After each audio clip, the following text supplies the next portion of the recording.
Thank you, Honorable Minister. Honorable members, we are now moving to question number 56, which has been asked by Honorable KRJ Meshoe to the Acting Minister of Police. The question is, what critical steps will he and the SAPS take to stop the rampant corruption within the SAPS and some metro police departments that have been exposed at the Commission of Inquiry into Criminality, Political Interference and Corruption in the Criminal Justice System, also known as the Madlanga Commission, whether the SAPS has established a task team to ensure that investigations arising from the Madlanga Commission are undertaken swiftly and without interference. If not, why not? If so, what are the relevant details? The Honorable Acting Minister of Police. Thank you, Honorable Presiding Officer, and thank you, Member Meshoe, for the question. I'll take the second question, part of the question first. So as I reported publicly on the instructions of the President, I think about 2 weeks ago, that after receiving the interim report of the Madlanga Commission, that action should be taken against 14 individuals against whom there was prima facie evidence.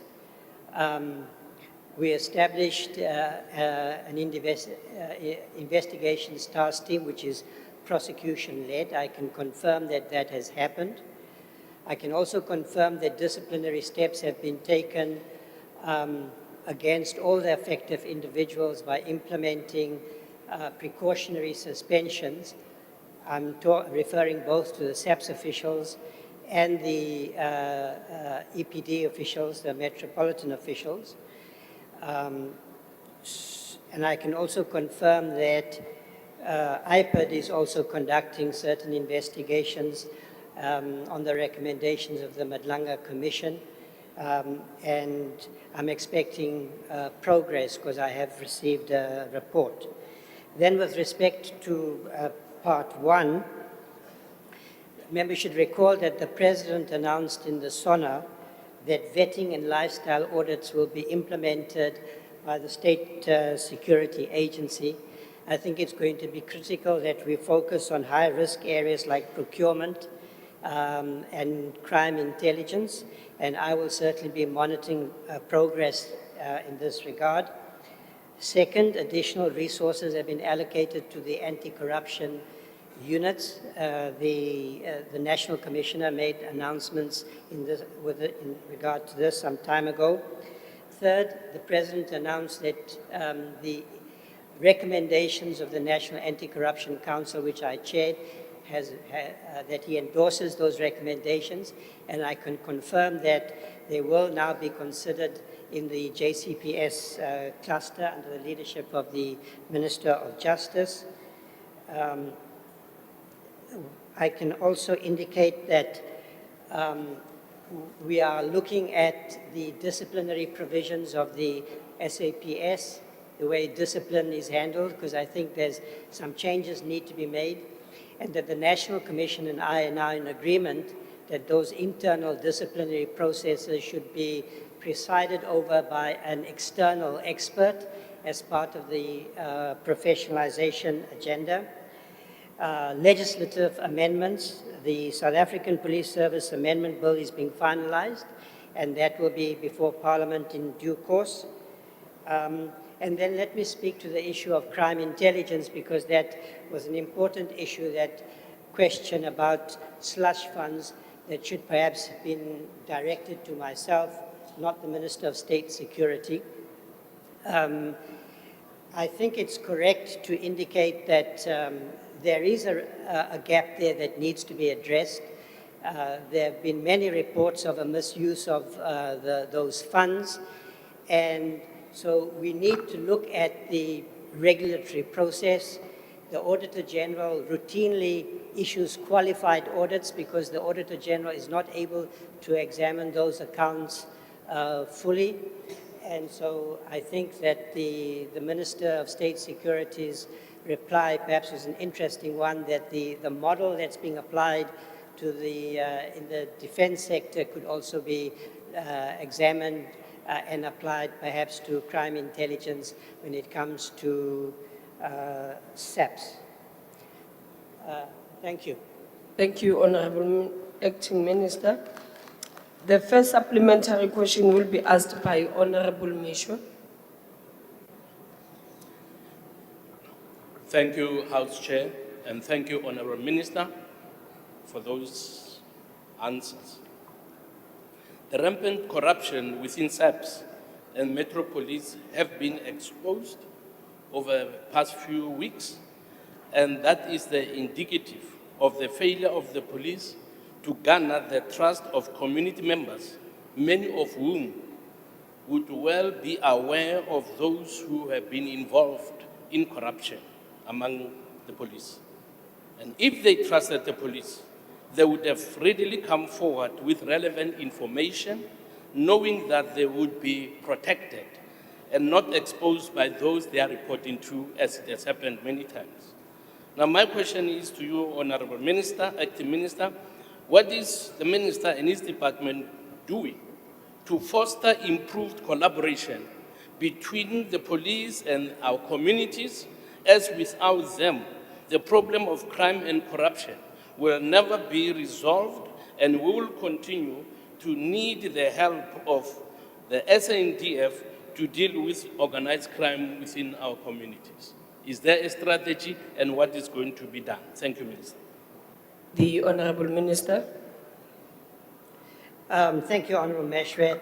I agree with you that restoring trust among our people in our communities is going to be critical as we reset policing. So one of the areas I am focusing on is to revive and resuscitate the community policing model that I believe was implemented in the first years of our transition, and then perhaps over the last decade has lost some efficacy.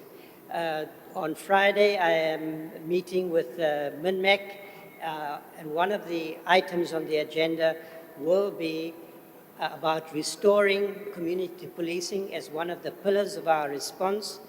I am particularly interested in the role of community patrollers, their training and their funding, because I think that the community has a critical role to play in the fight against crime.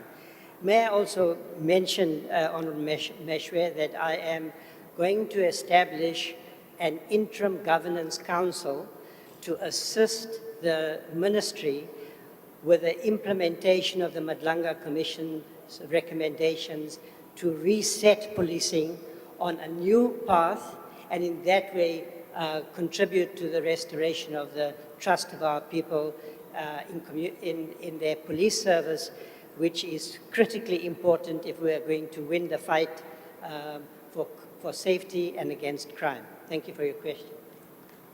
Thank you, Honourable Minister. The second supplementary question will be asked by the Honourable Mokoena. Thank you very much. That should lead to dismissal, because the underlying logic of your question is that we can only restore the trust of our people if there's accountability, and I want to give you this assurance that we are fully committed to implementing rigorously an integrity agenda as part of the reset process for the South African Police Service and in the criminal justice system as a whole. Thank you. The last supplementary question will be asked by the Honourable KRJ Meshoe. Thank you, Mr. Chairperson. Thank you, Minister, for those answers. Can you reassure members of the public, and obviously this House, that with the turnaround strategy you have, and after the vetting process, you can assure South Africans that we are not going to live with criminality as high as it is today, because people do not want the idea of living forever with fear that our people have. So they need assurance that we now have a minister who is still acting, who is serious and assures the public that he's going to do away with criminality so that our parents and our children can be able to sleep in peace every night. Thank you. The Honourable Minister. Honourable Meshoe, like you, I have a belief in my mortality. So I'm not sure I can give you that assurance, but I can give you, members of the House and the public, the assurance that their safety and security is my priority, that I'm determined while I'm in office to make a meaningful impact in terms of improving safety and security, and that you have the responsibility to hold me accountable. Thank you. Thank you, Honourable Minister.